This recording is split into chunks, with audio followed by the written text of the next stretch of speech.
Hey guys, welcome back to Deandra J, K, and K. My name is Deandra, and today is BTS album release day. Woo! March 20th. Yes, Arirang is out. It is finally out. Let's give a round of applause to BTS. Oh my god, yes. So I actually, if you see me holding my phone, I'm using it as a mic. So I actually feel very different about Arirang than what I felt last night, which is technically this morning at 12 a.m., and when I took a walk. I feel that although Arirang did not meet my traditional folk song ideal of what the album would be, I'm not mad at it. I'm not mad at it. I actually like the album a lot. And I think it actually leans more into BTS roots than it does traditional folk music, like how I thought it would. And I will explain what that means later. But I will say, ARMY that feel this album is not for them, please do not feel bad. I think sit with it, sit with each song, and truly ask yourself, if I didn't think that the whole album would sound one way, if I didn't already have that preconceived notion, would this current album be good enough for you? I say that because originally when I heard it, I was disappointed at the fact that it didn't give me what I thought they were alluding to when they named the album Arirang. It is the unofficial national anthem of Korea, the way Koreans speak about it. I watched it on Arirang News. Do not gaslight me. Armies, do not write, well, they didn't say. Please, hear me out. Arirang News was talking about this. And when they mentioned that it's going to hold so much significance culturally and show what Korea is to all. Talk about the significance of BTS having chosen this name for their album title. Yes, so BTS is returning to their Korean roots. I think that is very clear. Also, with their album name Arirang, it just signals that. And I think they are just doubling down on the Korean DNA. As we already mentioned, Arirang is a mixture of all these Korean emotions and experiences, from the emotion of Han, which is sorrow, the emotion of Hung, which is joy. We have Jung, which is connection, and also the resilient spirit of Korean people surviving through the ages of colonialism and foreign invasions. All of that combined is Arirang. So I think it's a genius and brilliant move for BTS to select this as their album cover. And also, I think it's cultural confidence as well. It's not very easy to make a very Korean term their album name, right? So I think now BTS is saying, oh, we are at that phase. We can title our album Arirang and rebrand it as this modern and also hip global anthem as well. So I think it shows a global message that, like, the most Korean thing is like the most global. Yeah, you know that saying, right? Yeah. So I think it just delivers the universal message of hope and the Koreanness and healing. And I took that and I perceived it. That was wrong on me. So just want to cut in here and say that I did in my last video have a prediction where RM was going to lead the group into a more experimental sound, because if you listen to his albums, he plays around with his music a lot.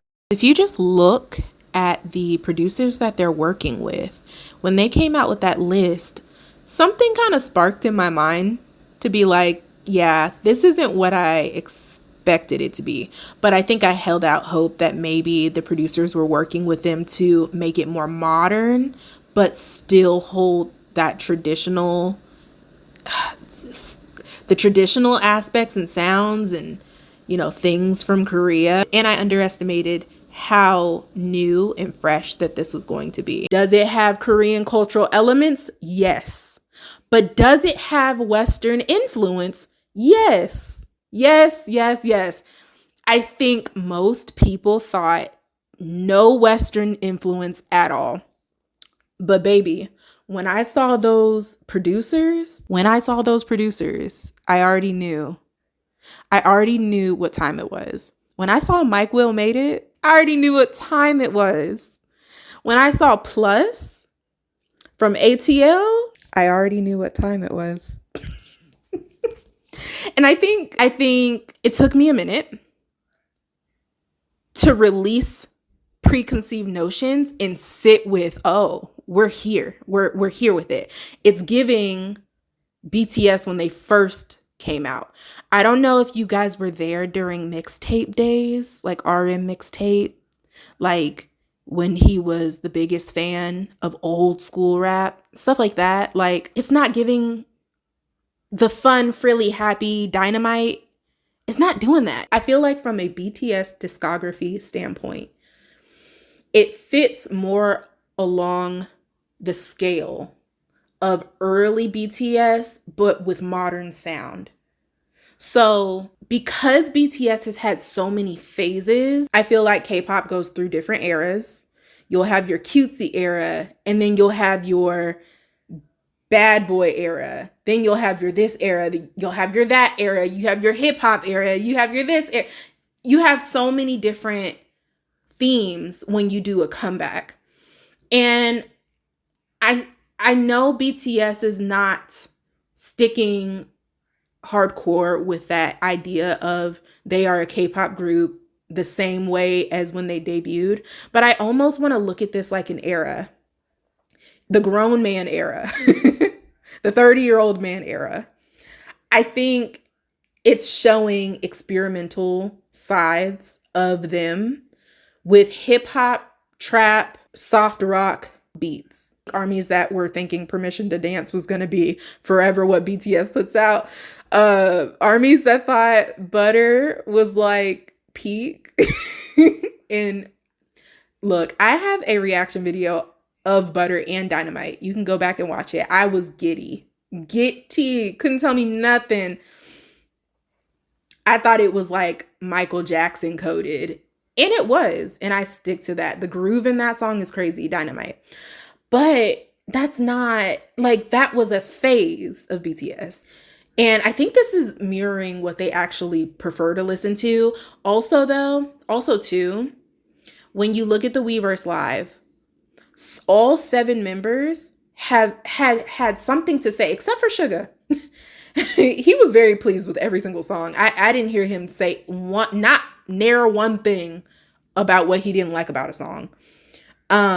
And if I'm wrong, let me know down below. But I didn't hear him critique a song saying he didn't like it. I heard J-Hope say that, and I heard Jimin say that.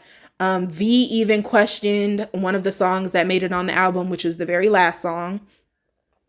You know, and I think that what's unfair that's happening right now, a lot of armies are kind of being gaslit and told that they're not armies because they didn't really like the song. Armies are being gaslit because they didn't like a song immediately. If you watch the Weverse Live, Jimin, J-Hope, and V have even spoken and said, like, I don't know. They had questions, internal conflict on whether some of the songs deserve to be in the album. Do they deserve to call it Arirang?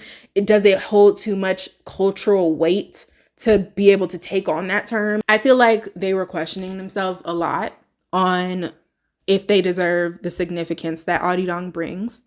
It's okay. Like, I think it's okay that we had some confusion.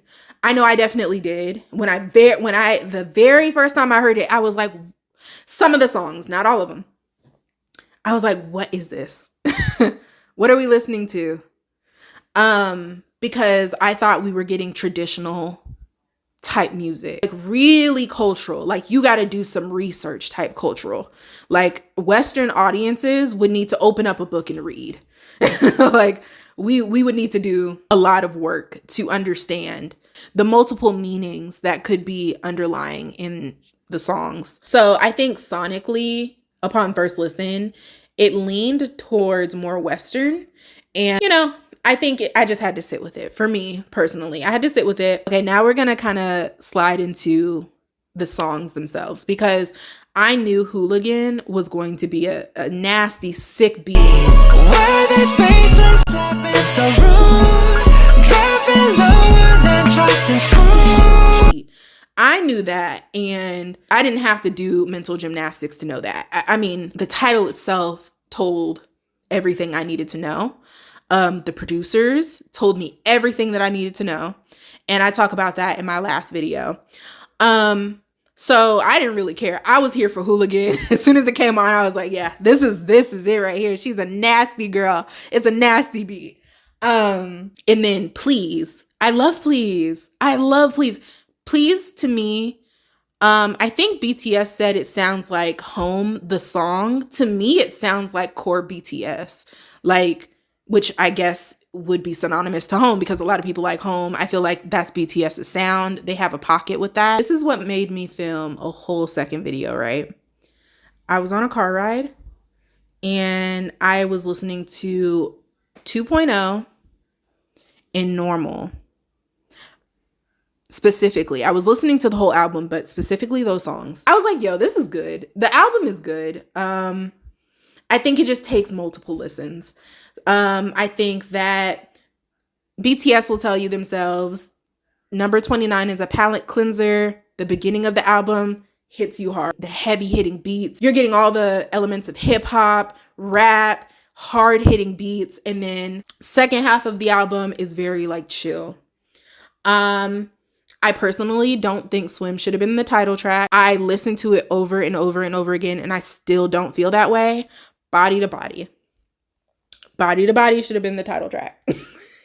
I almost wasn't going to film this too, because I feel like this isn't really a complete take until you see a performance, because a performance will change your entire perception of the album. I'm very excited for Gwanghamun tomorrow, and I'm very excited for my concert date to see them live and in person. I love them so much. So I'm gonna go top to bottom. Body to Body is good. It should have been the title track. Hooligan, my favorite song, number 1. I have to run Hooligan back. That beat is sick. I like that. I like that. What is that? That. It's coming up. Now I gotta pull it up.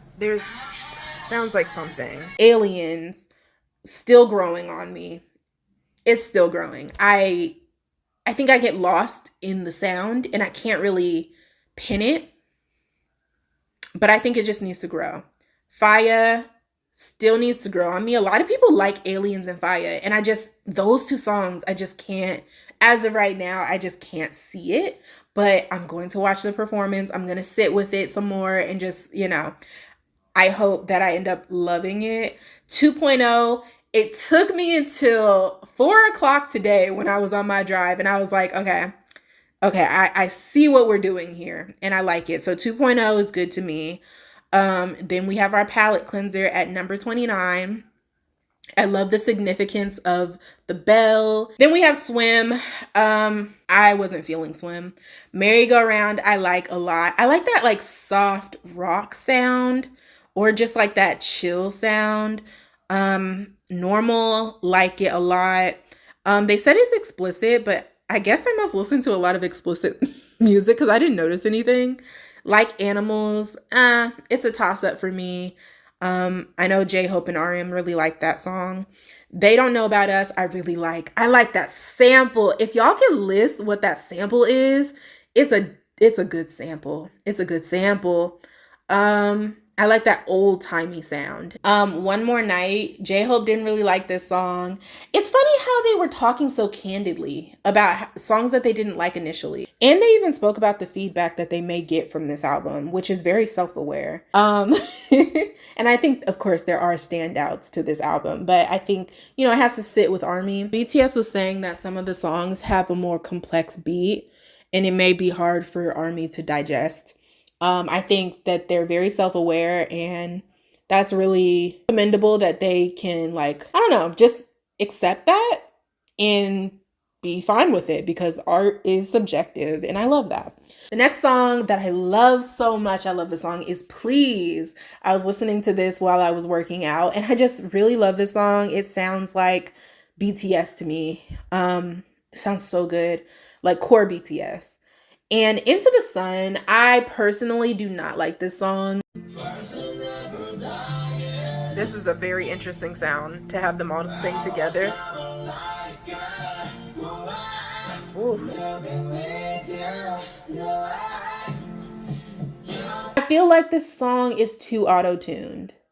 And I just don't like that. I know all 7 of them are singing, and I'm not feeling Into the Sun as of right now. Maybe I'll change my mind, but I don't know. So yeah, that is, as of right now, that is how I feel about the songs. I'm going to sit with it some more. So I'm going to come back and I will do a tier list. But as of right now, I cannot in good faith, without seeing the performance, I think, rate the rest of them. All right, guys. So I hope you enjoyed this video. I hope that you enjoyed the album. I really hope you liked it. And yeah, I will see you guys in the next one. Bye.